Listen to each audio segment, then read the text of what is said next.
This sector is constantly evolving through new technology. These new entrants to the market can be challenging both to vested interests, traditional taxi firms, but also to governments as to how to grapple with ensuring that they regulate them, not in a way that just tinkers with the original rules, and certainly not to block them.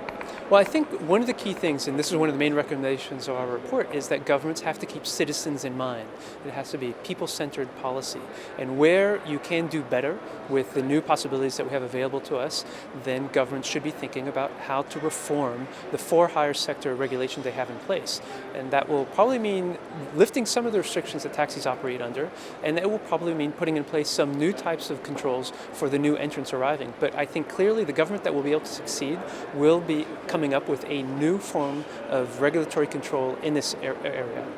We've seen from the number of different journalists from all sorts of countries across the world who've wanted to speak to you this morning, just how much this is a hot topic.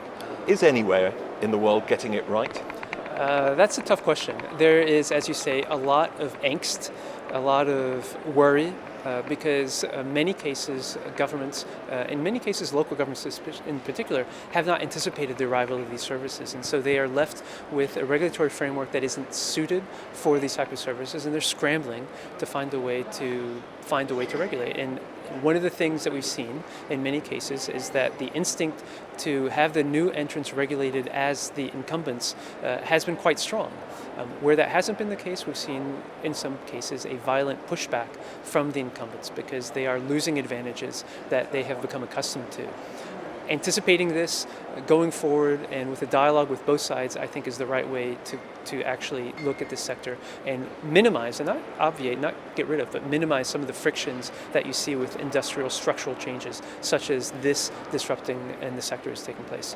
And technology, in more general terms, can be useful to this sector in how you can monitor and manage this for-hire taxi service. Well, clearly, I think right now we have new possibilities to understand better what's taking place on the streets, better understand what's taking place in terms of the condition of the vehicle, and better understand whether drivers are safe or not.